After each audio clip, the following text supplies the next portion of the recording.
Bonsoir à tous et bienvenue à cette édition du 20h sur Equinox Télévision. À la une de ce journal, les petits pas du Cameroun vers l'amélioration du climat des affaires malgré les légères avancées des patrons d'entreprises dénoncent la mise sous tutelle de la justice et la pression fiscale asphyxiante pour le secteur privé. La deuxième édition du Cameroun Investment Forum s'est ouverte ce matin à Douala en l'absence de la première organisation patronale du pays. Une lueur d'espoir transparaît-elle pour des victimes de la catastrophe ferroviaire la plus meurtrière du pays? Pour la première fois, les directeurs généraux entrants et sortants de Camrail se sont présentés devant le juge au tribunal de grande instance des ECA, c'est dans le département du Nian-Ekele. C'était au cours d'une audience relative à cette catastrophe ferroviaire du 20 octobre 2016. Et puis à l'étranger, le climat reste tendu au Togo. L'opposition ne plie pas, elle continue d'exiger le départ pur et simple du président Faure Gnassingbé. Voilà pour le sommaire, les détails, c'est dans un instant.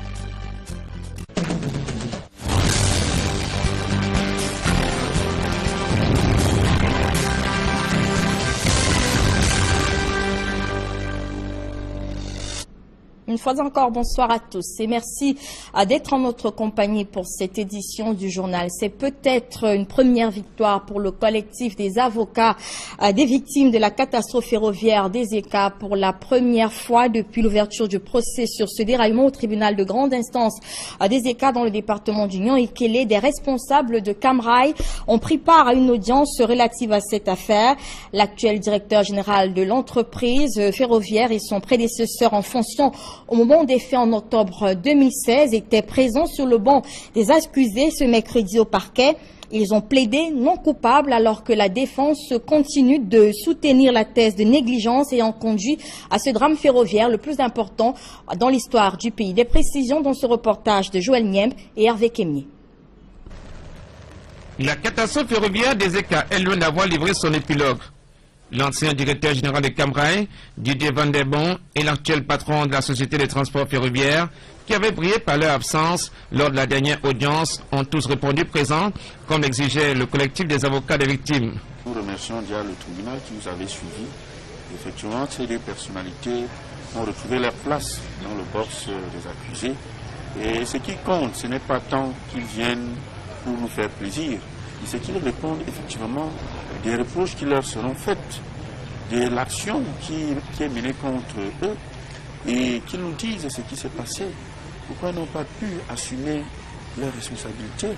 Pourquoi n'ont-ils pas pris les précautions qui s'imposaient lorsqu'on connaît que tout partait d'un système de défaillance qui était déjà connu par l'entreprise? Ils savaient effectivement que ceux avaient un problème. Le directeur général actuel de Camrail a plaidé non coupable avant l'ouverture des débats du jour impliquant tous les partis. L'audience était sur les bons rails au parquet des ECA, avec la comparution des témoins, d'une victime du drame et d'un expert qui a fait un exposé pour déterminer la cause de l'accident du train 152 du 21 octobre 2016. Ce volet judiciaire important pour les victimes est destiné à faire la lumière sur les raisons du drame. Dans l'exposé de l'expert, la cause tourne autour du système de freinage qui était défectueux et surtout négligé par les techniciens de la société de transport ferroviaire. Un avocat du collectif des victimes parle de négligence criminelle de Camrail. Parce que Camrail était au courant de la défectivité des appareils, des trains, des locomotives et des wagons. Et malgré cette connaissance de cette différence, Camrail quand même mis les trains sur les rails. Et ce jour particulièrement, au regard de l'abondance de la population, au regard du climat, Camrail, malgré tout presté sur cette voie criminelle, a laissé le train continuer, malgré les multiples années qui étaient faites au départ. Le débat était bien nourri entre les avocats du collectif des victimes et ceux de Camrail. L'audience a duré près de 7 heures. Après le jeu de questions-réponses par les avocats des deux parties, mais la partie des victimes a demandé à la Cour de faire intervenir les familles des disparus de la catastrophe lors de la prochaine audience. Plus d'un an après le drame, les familles des victimes du train 152 attendent toujours des réponses. Et en rappel, l'accident ferroviaire des ECA survenu le 21 octobre 2016 avait officiellement fait plus de 70 morts et près de 600 blessés. À présent, ces dernières nouvelles relatives à la situation dans la partie anglophone du pays après les assassinats donc des 3 gendarmes dans la région du Nord-Ouest ces derniers jours. Un couvre-feu a à nouveau été instauré dans le département de la Mézame. La décision est du préfet de ce département. Elle est effective depuis hier nuit. Ainsi, dans les activités et les mouvements de personnes sont désormais restreints entre 22 h du soir et 5 h du matin. Les forces de sécurité quadrillent toujours la ville de Bamenda, chef-lieu du département de la Mézame, et les recherches se poursuivent pour mettre la main sur toutes les personnes impliquées dans le meurtre de ces gendarmes. Je le disais tout à l'heure, la 2e édition du Forum sur l'investissement au Cameroun s'est ouverte ce matin à Douala. La rencontre baptisée Cameroun Investment Forum se veut une plateforme pour vendre les opportunités d'affaires dans le pays. À noter que pour cette 2e édition, un nouveau plan d'industrialisation a été présenté aux opérateurs économiques ce jeudi. Plan censé offrir de nouvelles opportunités d'investissement à ces derniers. Cependant, pour une rencontre de cette envergure, quelques absences ont frappé l'attention des participants, notamment celle des ministres des Finances ou encore de l'eau et de l'énergie, ou même le ministre des petites et moyennes entreprises qui n'étant pas présentes à cette rencontre. Autre absence remarquée pour cette 2e édition du Cameroun Investment Forum, c'est celui de la plus grande organisation patronale du pays. Des précisions dans ce reportage d'Étienne Pascal Azégué et François Dikoumé. 5 secteurs ciblés, en l'occurrence l'agro-industrie, la métallurgie, sidérurgie, la chimie-pharmacie, l'habitat, l'énergie et le numérique, vont bientôt connaître un boom à travers le nouveau plan directeur d'industrialisation au Cameroun, avec de multiples opportunités d'affaires qui vont être offertes dans ces secteurs. Le ministre des Mines, de l'Industrie et du Développement technologique, qui fait cette annonce pendant la 2e édition de la Cameroun Investment Forum, qui se tient à Douala, précise que c'est un instrument au cœur du développement industriel. Les enjeux et les opportunités d'investir dans l'agri-business au Cameroun ont également été présentés par le patron du ministère de l'Agriculture et du Développement rural, tout comme le patron de l'Habitat et du Développement urbain a passé également en revue les mêmes opportunités, mais également les effets d'entraînement sur l'industrie en matière d'habitat et de logement au Cameroun. Certains ministères, tels que celui de l'économie, des finances, de l'eau et de l'énergie, sans oublier l'élevage et les pêches, qui sont pourtant parmi les secteurs cibles du plan directeur d'industrialisation du Cameroun, ont brillé par leur absence à la cérémonie inaugurale du 2e forum Investir au Cameroun. Absence remarquée également du plus grand groupement patronat du Cameroun, toute chose qui laisse croire que tout ce qui a été dit dans les discours ne sera véritablement pas implémenté sur le terrain pour qu'on puisse véritablement voir les fruits de la réussite et même de l'essor industriel au Cameroun dans les tout prochains jours. Merci. Et cette 2e édition du Cameroun Investment Forum est également une occasion pour l'État et les investisseurs d'apprécier le poids des mesures incitatives en matière de fiscalité. Si pour certains, des efforts ont été faits, il reste que pour plusieurs investisseurs, l'État du Cameroun peut continuer à lâcher du lest pour faire véritablement du pays l'usine de la nouvelle fabrique industrielle de l'Afrique. Des précisions avec Éric Martial Diomon. Depuis de nombreuses années, le gouvernement camerounais n'a cessé de multiplier les mesures incitatives pour l'investissement dans notre pays. Parmi celles-ci, toutes les décisions allant dans le sens de l'allègement fiscal pour accroître l'attrait et l'investissement, gage de la croissance. Depuis un certain nombre d'années, on est entré dans ce qu'on appelle aujourd'hui l'optimisation fiscale. C'est-à-dire des deux côtés, c'est-à-dire autant du côté de l'administration, de donner la possibilité à, je dirais, à la communauté des affaires, pour parler de manière beaucoup plus générale, de pouvoir justement faire les affaires dans les meilleures conditions. Nous avons bien vu que l'administration a fait un gros travail sur ce plan-là, de façon à ce que je dirais que la fiscalité, notamment la taxe, l'impôt, soit considéré et rentre, je dirais, dans la pratique quotidienne. La loi numéro 2013/004 du 18 avril 2013 fixant les incitations à l'investissement privé en République du Cameroun en est une parfaite illustration.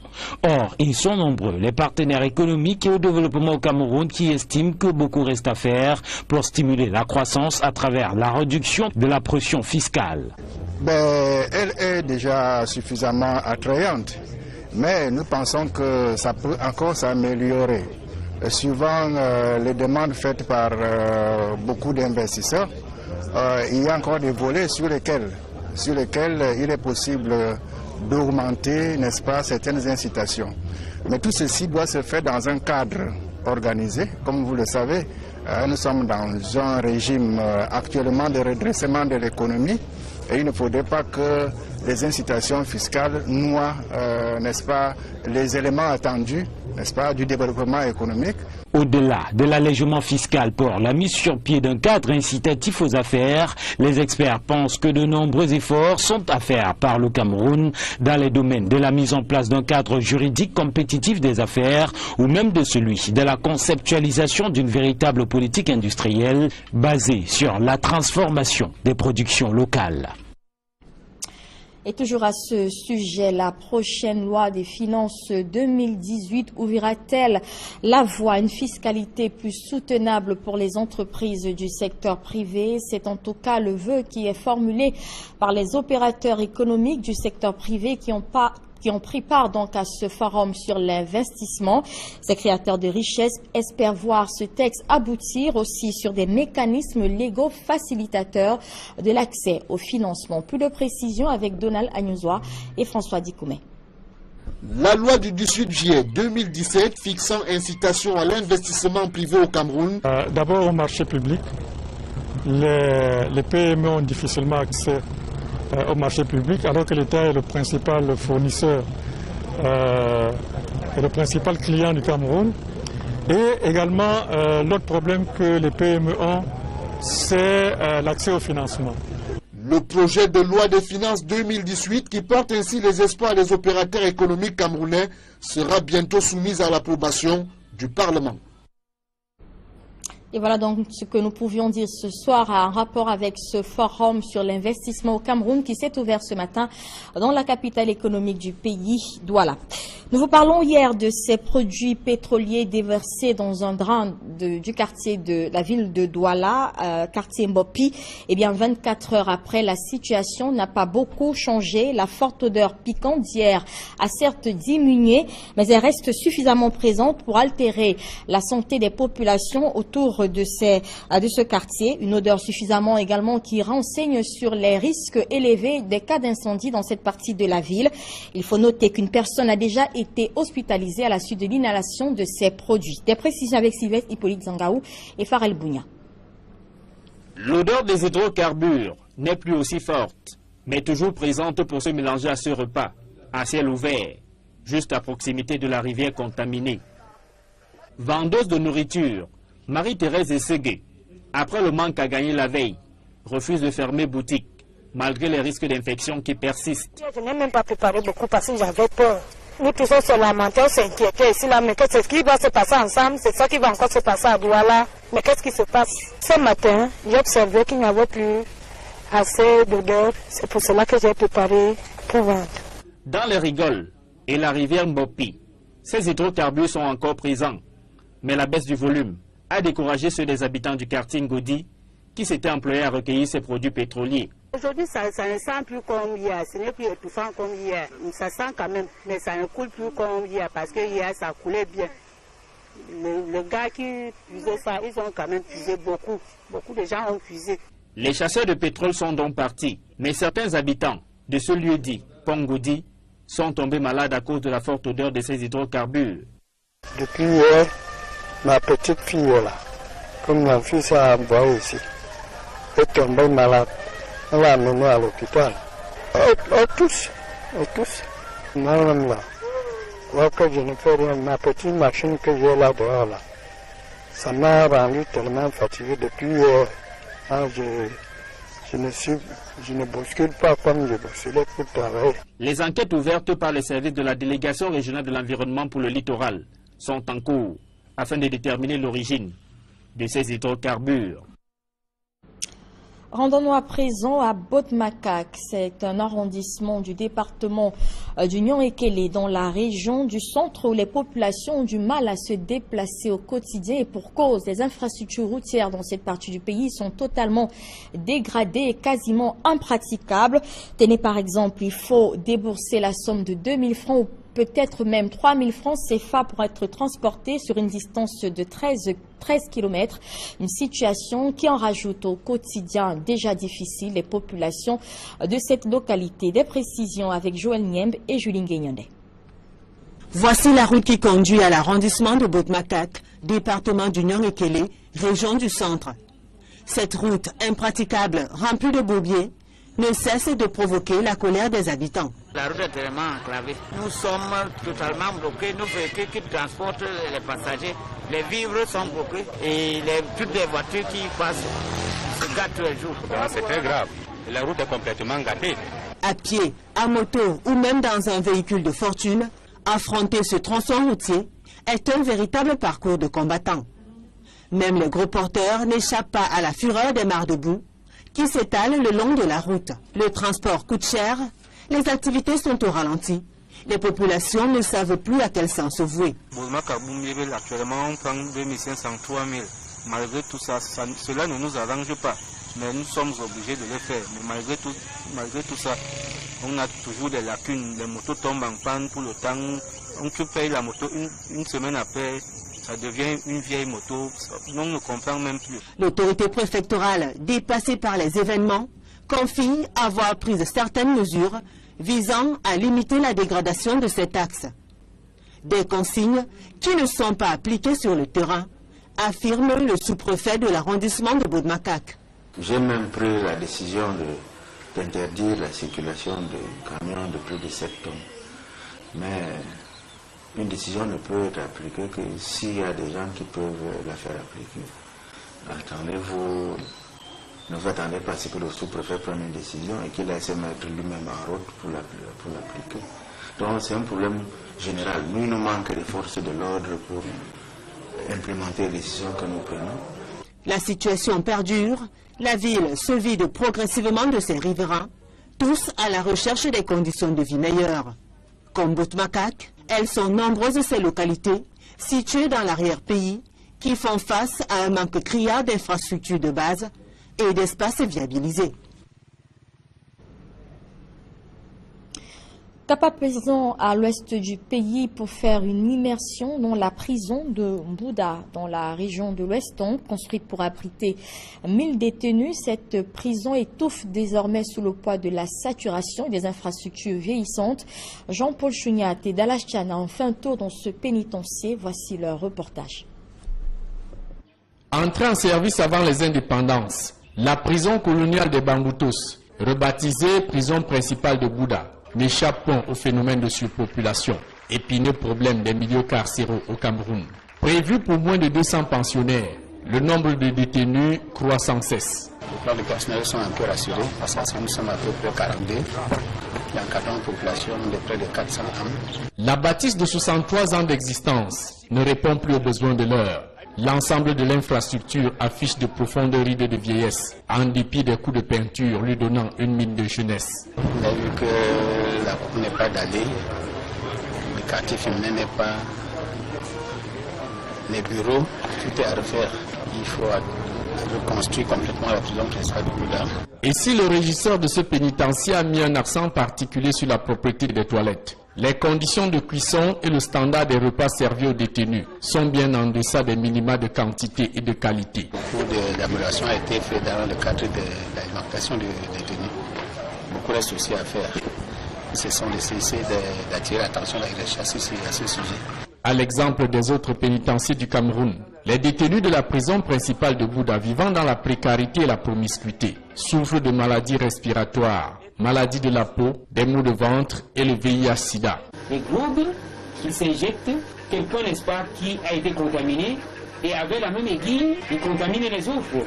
Avec les 2 nouveaux cas que nous avons détectés aujourd'hui, Nous sommes à 14 séropositifs à la prison principale de Bouda.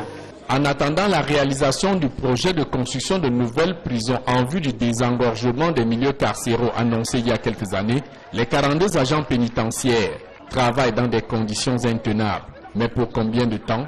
Pendant que chaque détenu espère au mieux vite quitter ce milieu de galère le jour de sa libération. À l'étranger, nous le disions, le climat social reste très tendu au Togo. L'opposition exige depuis plusieurs semaines déjà une réforme de la Constitution, mais également un départ pur et simple du président Faure Gnassingbé. Des milliers de manifestants sont à nouveau descendus dans la rue. On compte plusieurs blessés dans le nord du pays et partout. Le même mot d'ordre, Faure dégage, sur les pancartes. Dans une conférence de presse, des leaders d'opposition ont dénoncé le double jeu du pouvoir. Je propose donc d'écouter quelques leaders de l'opposition togolaise qui s'exprimaient au cours de cette conférence de presse dans ce pays. La coalition condamne avec la dernière énergie ces répressions sauvages et le double langage du régime. Elle continue d'exiger du régime la libération de toutes les personnes injustement arrêtées et détenues et aussi l'arrêt des poursuites judiciaires contre les prévenus et enfin l'amnistie pour toutes personnes condamnées qui sont élargies. Je vous annonce que dans la deuxième partie de ce journal, nous reviendrons sur ce forum sur l'investissement, mais plus précisément sur la prochaine loi des finances 2018. Notre invité ce soir est Emmanuel Kounié, c'est un économiste. Nous reviendrons donc sur ces différents sujets dans quelques minutes. Mais en attendant, un peu de sport. On est désormais mieux fixé sur les programmes d'enseignement à l'Académie nationale de football, tout au moins pour ce qui concerne la formation des formateurs. Les programmes ainsi que les contenus ont été validés au cours de la première session du Conseil des études de l'ANAFOOT.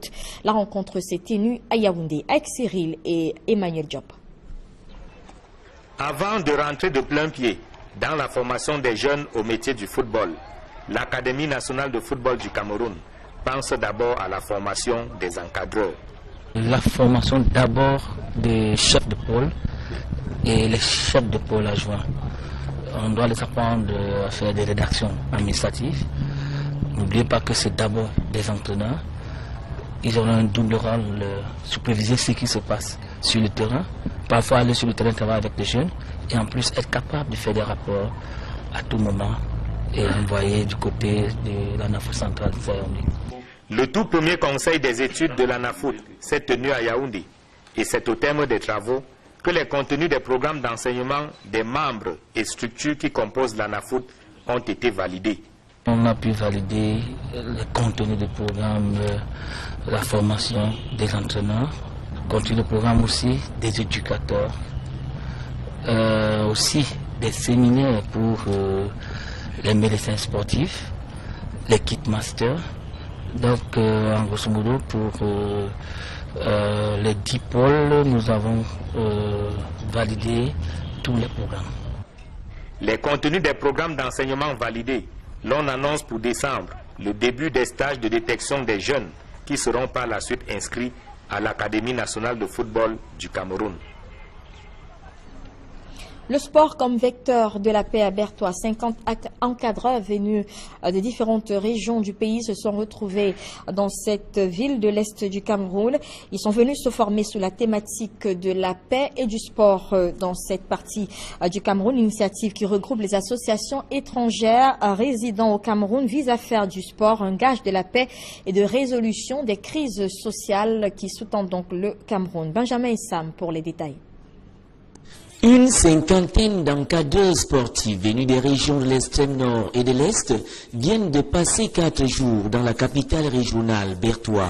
C'est d'enseigner aux encadreurs d'éducation physique et sportive, aux professeurs d'éducation physique et sportive, les valeurs du sport comme le sport comme facilitateur du développement et promotion de paix. Alors, il ne suffit pas de former les professionnels en football, en handball, mais il suffit de former les professeurs d'éducation physique et sportive à promouvoir la paix en utilisant le sport. À l'origine de cette mobilisation des sportifs, le projet d'autonomisation des communautés et consolidation de la paix piloté par le Programme des Nations Unies pour le développement avec le soutien de l'association israélienne Mifalo, la Fondation Roger Mila et les ambassades d'Israël et du Japon. Quand vous donnez la passe à votre frère, alors quand vous marquez un but, c'est toute l'équipe qui gagne.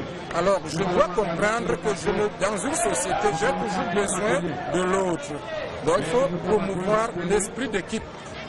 Pour ces encadreurs sportifs, il s'est agi de renforcer le sentiment de confiance, d'auto-efficacité et d'appartenance à la communauté, mais surtout d'amener les jeunes à vivre en harmonie avec les autres.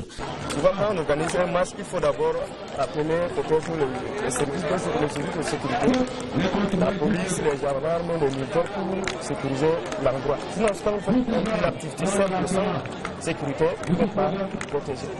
Des séances pratiques avec les enfants ont permis à ces encadreurs de vivre le sport comme véritable vecteur de développement et de cohésion sociale. Satisfaction pour les ambassadeurs d'Israël et du Japon, mais surtout pour les acteurs qui ont reçu des attestations de fin de formation. La seconde partie de ce journal dans quelques minutes.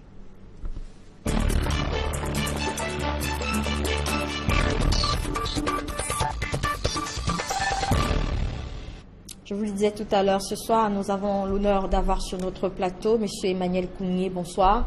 Bonsoir Albertine et merci de me convier à cette séance, cette séquence.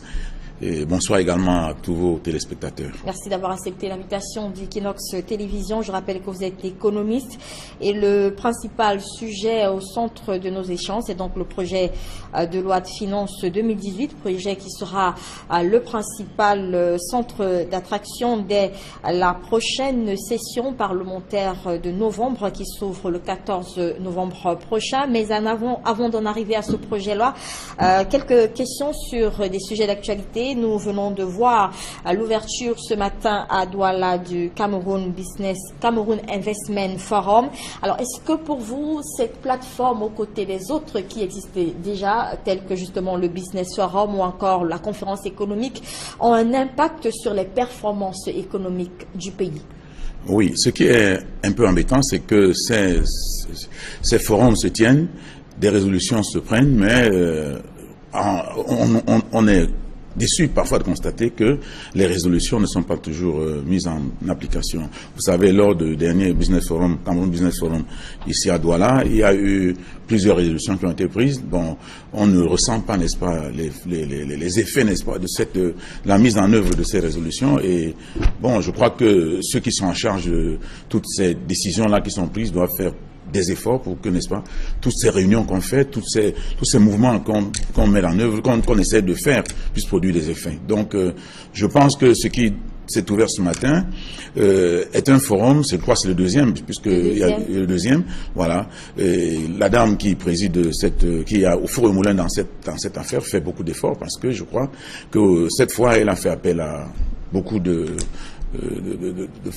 bailleurs de fonds étrangers qui vont pouvoir être là. J'espère qu'on pourra au moins avoir une petite moisson et que nos entrepreneurs qui vont prendre part à cette réunion, cette grande réunion, pourront, n'est-ce pas, tirer profit de tout ce qui va être fait. Sur la rencontre de ce jour, la rencontre dans le forum sur l'investissement du Cameroun précisément, l'on a noté, vous l'avez suivi dans nos éléments, l'absence de la première organisation patronale du pays.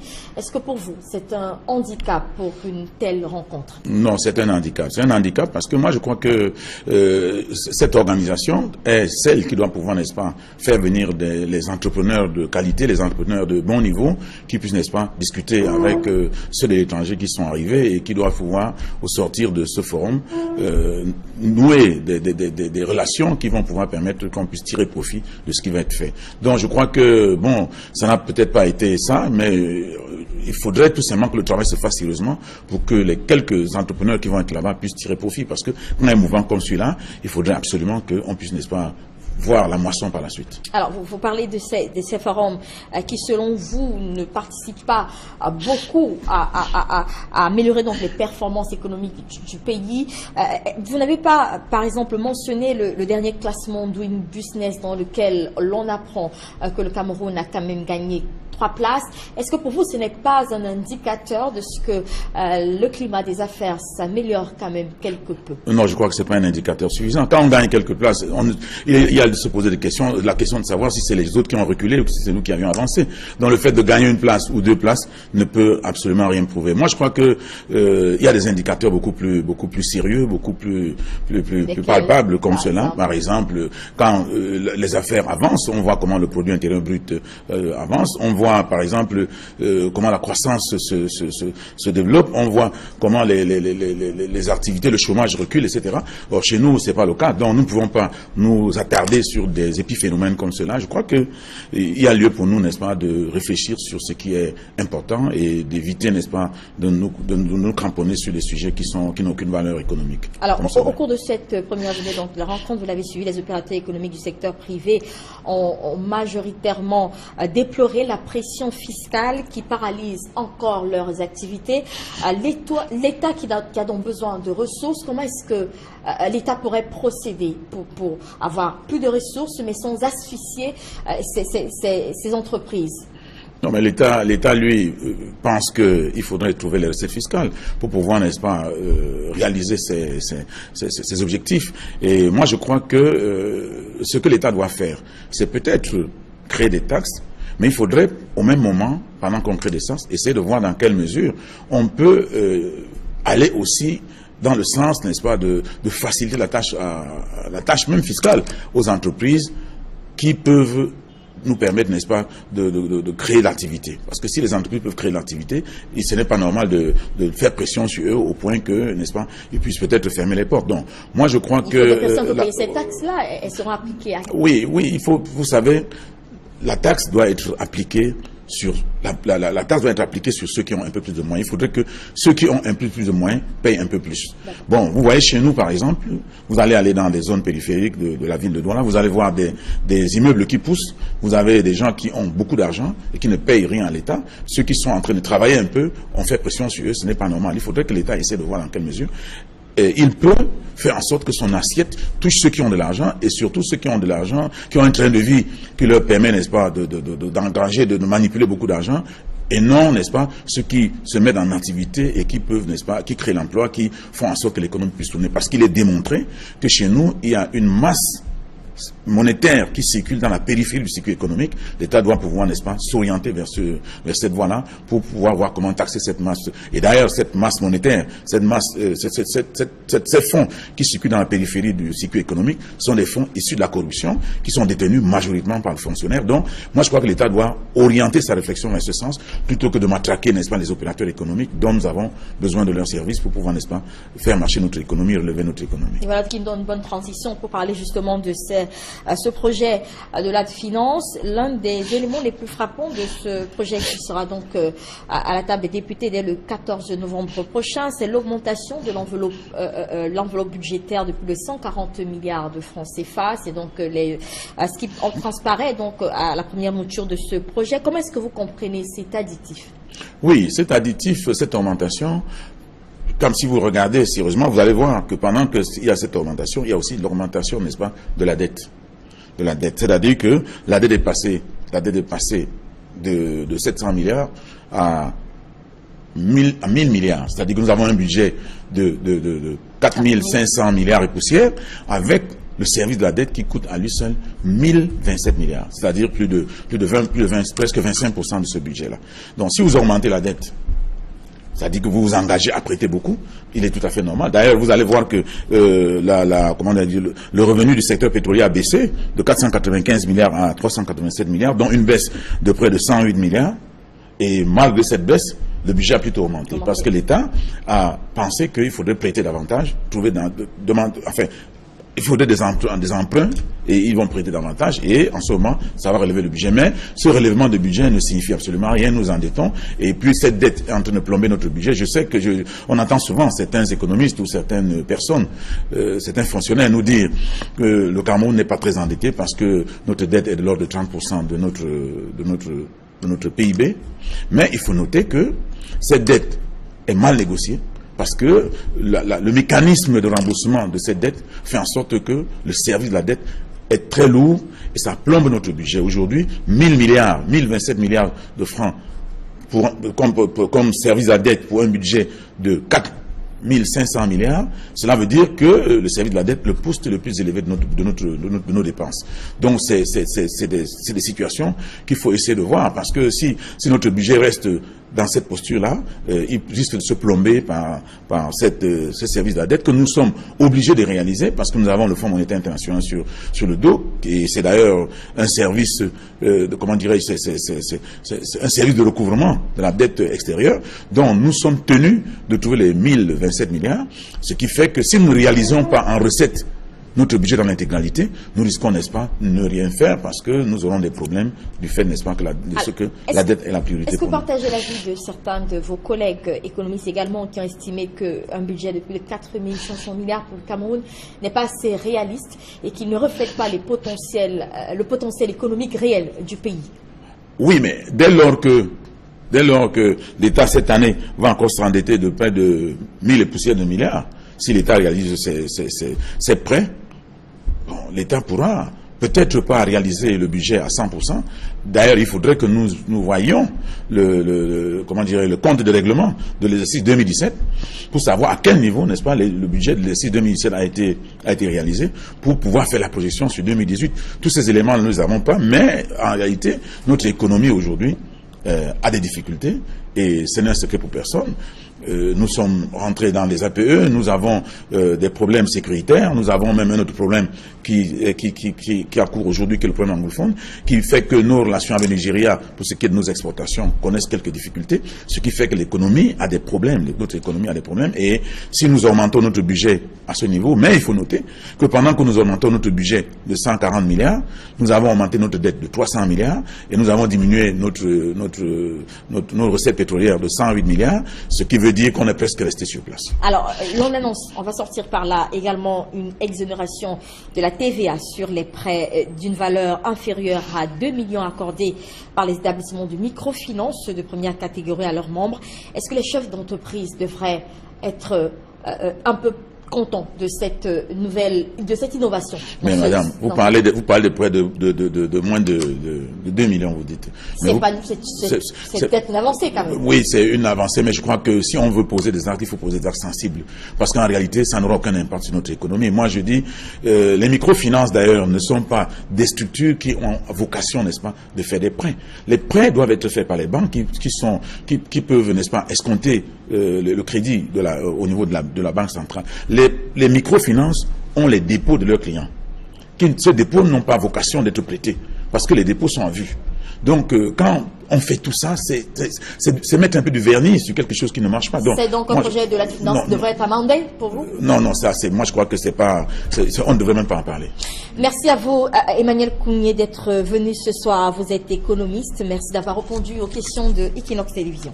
Merci madame, c'est moi qui vous remercie. C'est la fin de cette édition du journal. Merci de nous avoir suivis. À suivre juste après ce journal, votre émission Regard Social avec Eric Kwamo. Bonne soirée sur Equinox Télévision.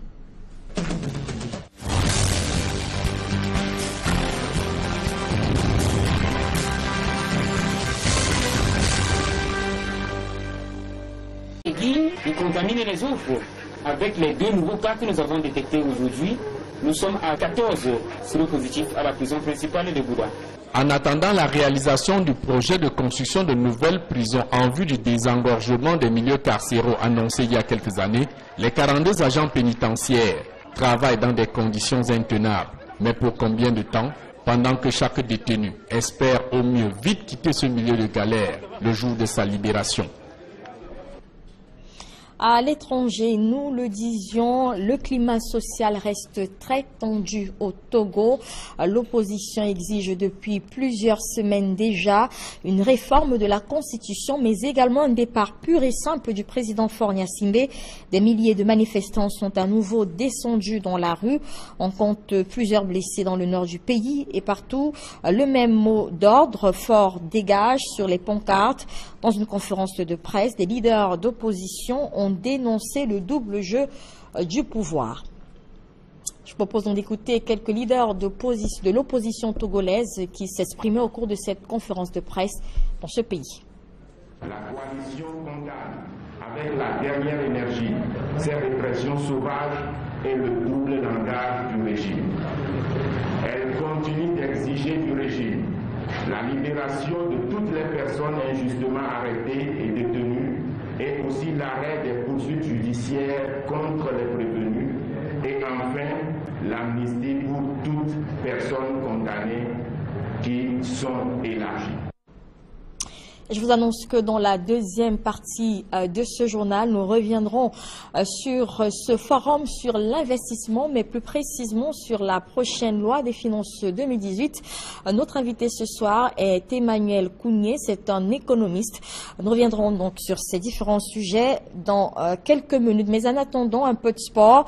On est désormais mieux fixé sur les programmes d'enseignement à l'Académie nationale de football, tout au moins pour ce qui concerne la formation des formateurs.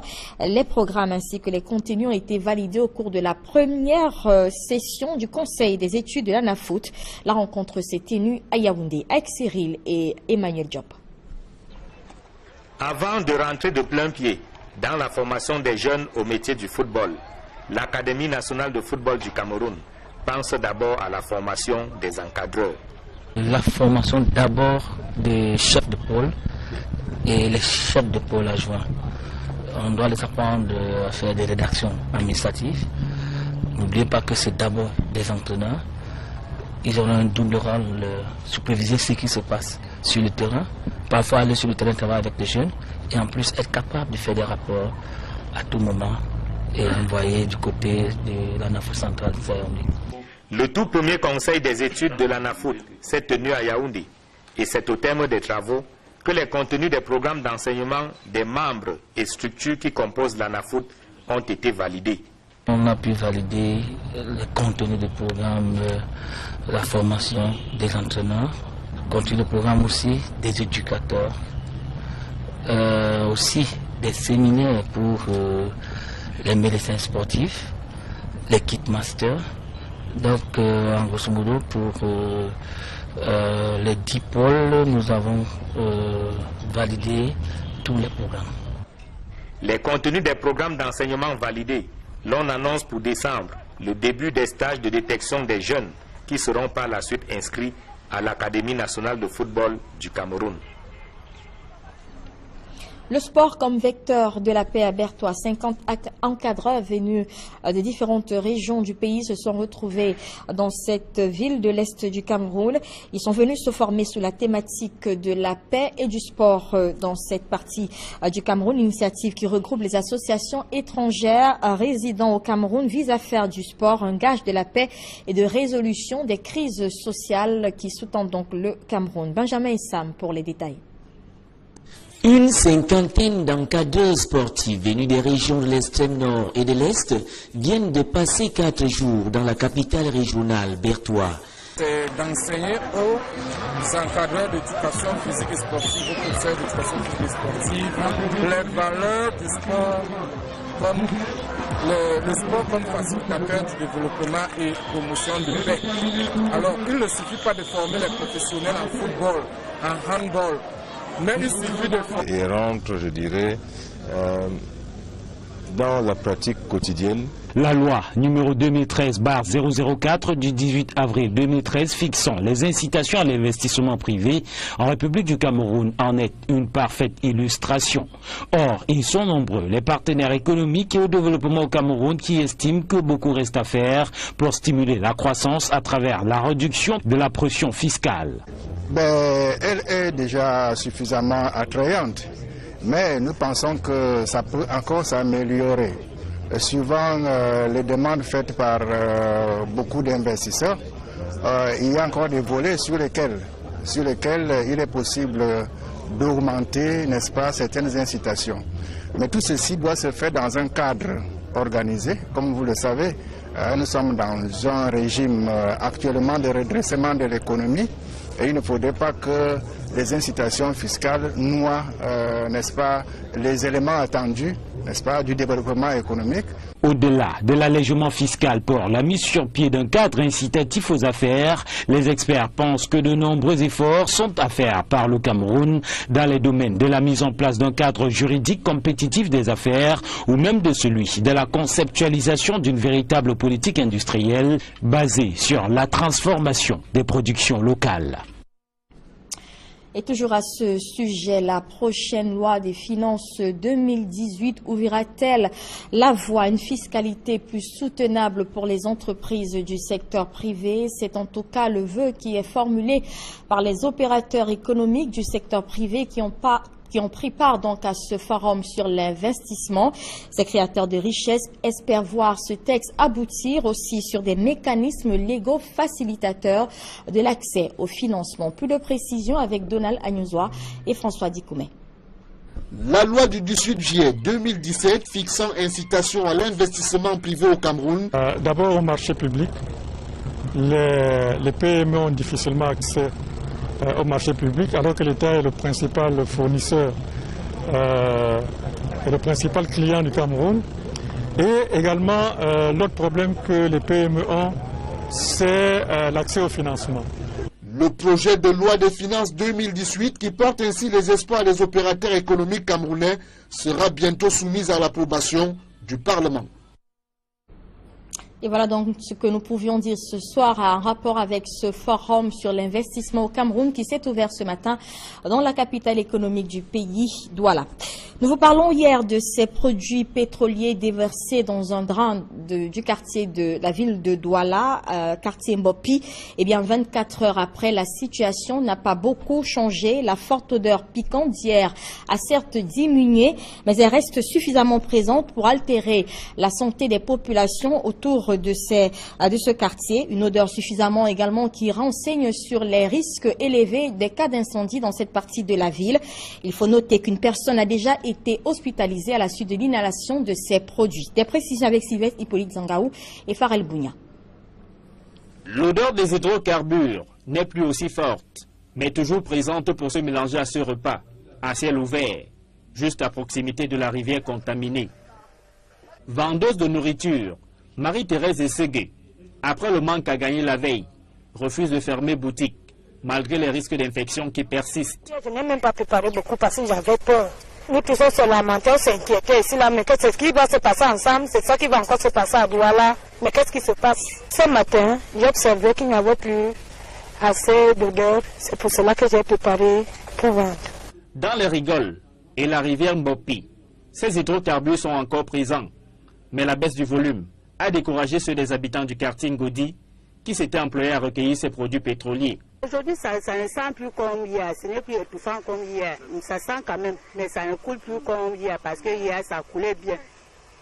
Les gars qui puisaient ça, ils ont quand même puisé beaucoup. Beaucoup de gens ont puisé. Les chasseurs de pétrole sont donc partis, mais certains habitants de ce lieu dit, Pongodi, sont tombés malades à cause de la forte odeur de ces hydrocarbures. Depuis hier, ma petite fille est là, comme ma fille s'est envoyée ici, est tombée malade. On l'a amenée à l'hôpital.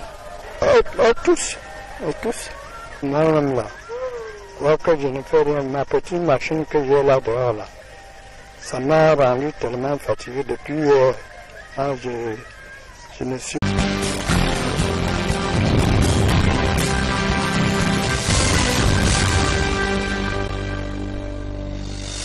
Bonsoir à tous et bienvenue à cette édition du 20h sur Equinox Télévision. À la une de ce journal, les petits pas du Cameroun vers l'amélioration du climat des affaires malgré les légères avancées des patrons d'entreprise dénoncent la mise sous tutelle de la justice et la pression fiscale asphyxiante pour le secteur privé. La deuxième édition du Cameroun Investment Forum s'est ouverte ce matin à Douala en l'absence de la première organisation patronale régionale du pays.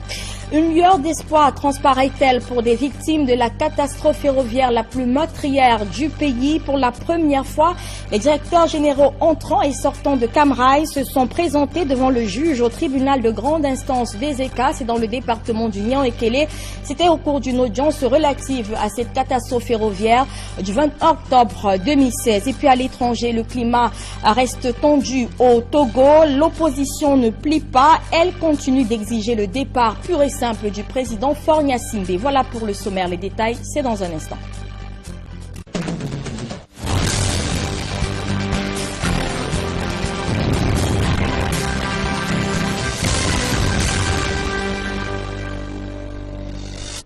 Une fois encore, bonsoir à tous et merci d'être en notre compagnie pour cette édition du journal. C'est peut-être une première victoire pour le collectif des avocats des victimes de la catastrophe ferroviaire des ECA. Pour la première fois depuis l'ouverture du procès sur ce déraillement au tribunal de grande instance des ECA dans le département du Nian-Ekele, des responsables de Camrail ont pris part à une audience relative à cette affaire. L'actuel directeur général de l'entreprise ferroviaire et son prédécesseur en fonction au moment des faits en octobre 2016, étaient présents sur le banc des accusés ce mercredi au parquet. Ils ont plaidé non coupables alors que la défense continue de soutenir la thèse de négligence ayant conduit à ce drame ferroviaire le plus important dans l'histoire du pays. Des précisions dans ce reportage de Joël Niembe et Hervé Kemier. La catastrophe ferroviaire des ECA est loin d'avoir livré son épilogue. L'ancien directeur général de Camrail, Didier Van der Bon, et l'actuel patron de la société de transport ferroviaire, qui avaient brillé par leur absence lors de la dernière audience, ont tous répondu présents, comme l'exigeait le collectif des avocats des victimes. Nous remercions déjà le tribunal qui nous avait suivis.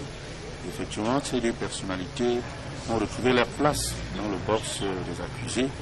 Et ce qui compte, ce n'est pas tant qu'ils viennent pour nous faire plaisir, c'est qu'ils répondent effectivement des reproches qui leur seront faites, de l'action qui est menée contre eux, et qu'ils nous disent ce qui s'est passé.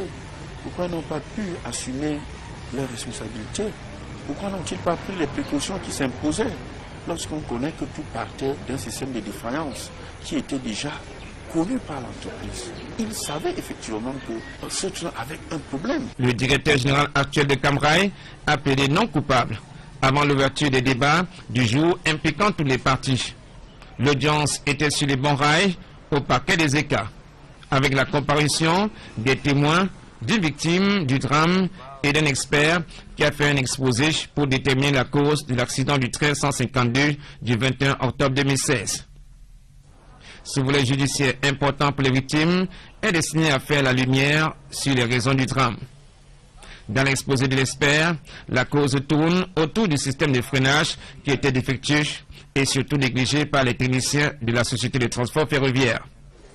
Un avocat du collectif des victimes parle de négligence criminelle de Camrail. Parce que Camrail était au courant de la défectivité des appareils, des trains, des locomotives et des wagons.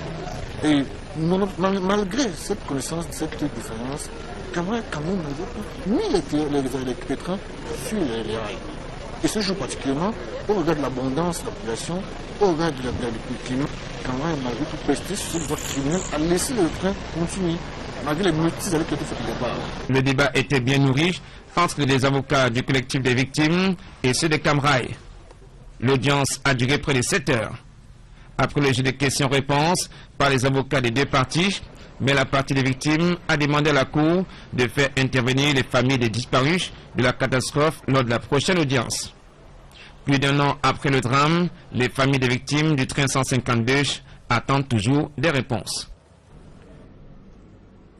Et en rappel, l'accident ferroviaire des ECA survenu le 21 octobre 2016 avait officiellement fait plus de 70 morts et près de 600 blessés.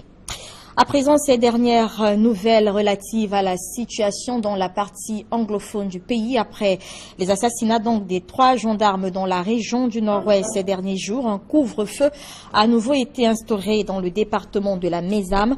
La décision est du préfet de ce département. Elle est effective depuis hier nuit. Ainsi, dans les activités, les mouvements de personnes sont désormais restreints entre 22 h du soir et 5 h du matin. Les forces de sécurité quadrillent toujours la ville de Bamenda, chef-lieu du département de la Mézame, et les recherches se poursuivent pour mettre la main sur toutes les personnes impliquées dans le meurtre de ces gendarmes. Je le disais tout à l'heure, la deuxième édition du Forum sur l'investissement au Cameroun s'est ouverte ce matin à Douala. La rencontre baptisée Cameroun Investment Forum se veut une plateforme pour vendre les opportunités d'affaires dans le pays. À noter que pour cette deuxième édition, un nouveau plan d'industrialisation a été présenté aux opérateurs économiques ce jeudi. Plan censé offrir de nouvelles opportunités d'investissement à ces derniers. Cependant, pour une rencontre de cette envergure, quelques absences ont frappé l'attention des participants, notamment celle des ministres des Finances ou encore de l'eau et de l'énergie, ou même le ministre des petites et moyennes entreprises qui n'étant pas présentes à cette rencontre. Autre absence remarquée pour cette deuxième édition du Cameroun Investment Forum, c'est celui de la plus grande organisation patronale du pays. Des précisions dans ce reportage d'Étienne Pascal Azégué et François Dikoumé. 5 secteurs ciblés, en l'occurrence l'agro-industrie, la métallurgie-sidérurgie, la chimie-pharmacie, l'habitat, l'énergie et le numérique, vont bientôt connaître un boom à travers le nouveau plan directeur d'industrialisation au Cameroun, avec de multiples opportunités d'affaires qui vont être offertes dans ces secteurs. Le ministre des Mines, de l'Industrie et du Développement technologique qui fait cette annonce pendant la deuxième édition de la Cameroun Investment Forum qui se tient à Douala, précise que c'est un instrument au cœur du développement industriel. Les enjeux et les opportunités d'investir dans l'agri-business au Cameroun ont également été présentés par le patron du ministère de l'Agriculture et du Développement rural, tout comme le patron de l'Habitat et du Développement urbain a passé également en revue les mêmes opportunités, mais également les effets d'entraînement sur l'industrie en matière d'habitat et de logement au Cameroun. Certains ministères, tels que celui de l'économie, des finances, de l'eau et de l'énergie, sans oublier l'élevage et les pêches, qui sont pourtant parmi les secteurs cibles du plan directeur d'industrialisation du Cameroun, ont brillé par leur absence à la cérémonie inaugurale du deuxième forum Investir au Cameroun. Absence remarquée également du plus grand groupement patronat du Cameroun, toute chose qui laisse croire que tout ce qui a été dit dans les discours ne sera véritablement pas implémenté sur le terrain pour qu'on puisse véritablement voir les fruits de la réussite et même de l'essor industriel au Cameroun dans les tout prochains jours. Merci. Et cette deuxième édition du Cameroun Investment Forum est également une occasion pour l'État et les investisseurs d'apprécier le poids des mesures incitatives en matière de fiscalité. Si pour certains, des efforts ont été faits, il reste que pour plusieurs investisseurs, l'État du Cameroun peut continuer à lâcher du lest pour faire véritablement du pays l'usine de la nouvelle fabrique industrielle de l'Afrique. Des précisions avec Éric Martial Diomon. Depuis de nombreuses années, le gouvernement camerounais n'a cessé de multiplier les mesures incitatives pour l'investissement dans notre pays. Parmi celles-ci, toutes les décisions allant dans le sens de l'allègement fiscal pour accroître l'attrait et l'investissement, gage de la croissance. Depuis un certain nombre d'années, on est entré dans ce qu'on appelle aujourd'hui l'optimisation fiscale. C'est-à-dire des deux côtés, c'est-à-dire autant du côté de l'administration, de donner la possibilité à, je dirais, à la communauté des affaires, pour parler de manière beaucoup plus générale, de pouvoir justement faire les affaires dans les meilleures conditions. Nous avons bien vu que l'administration a fait un gros travail sur ce plan-là, de façon à ce que je dirais que la fiscalité, notamment la taxe, l'impôt, soit considérée. Je ne bouscule pas comme je bousculais pour travailler. Les enquêtes ouvertes par les services de la délégation régionale de l'environnement pour le littoral sont en cours afin de déterminer l'origine de ces hydrocarbures. Rendons-nous à présent à Botmakak. C'est un arrondissement du département du Nyon-Ekele dans la région du centre où les populations ont du mal à se déplacer au quotidien et pour cause, les infrastructures routières dans cette partie du pays sont totalement dégradées et quasiment impraticables. Tenez par exemple, il faut débourser la somme de 2000 francs peut-être même 3 000 francs CFA pour être transportés sur une distance de 13 km. Une situation qui en rajoute au quotidien déjà difficile les populations de cette localité. Des précisions avec Joël Niembe et Julie Guignondet. Voici la route qui conduit à l'arrondissement de Bot-Makak, département du Nord-Ekele, région du centre. Cette route impraticable, remplie de bourbiers, ne cesse de provoquer la colère des habitants. La route est vraiment enclavée. Nous sommes totalement bloqués. Nos véhicules qui transportent les passagers, les vivres sont bloqués et toutes les voitures qui passent se gâtent tous les jours. C'est très grave. La route est complètement gâtée. À pied, à moto ou même dans un véhicule de fortune, affronter ce tronçon routier est un véritable parcours de combattants. Même les gros porteurs n'échappent pas à la fureur des mares de boue qui s'étalent le long de la route. Le transport coûte cher, les activités sont au ralenti. Les populations ne savent plus à quel sens se vouer. Actuellement, on prend 2500, 3000. Malgré tout ça, cela ne nous arrange pas.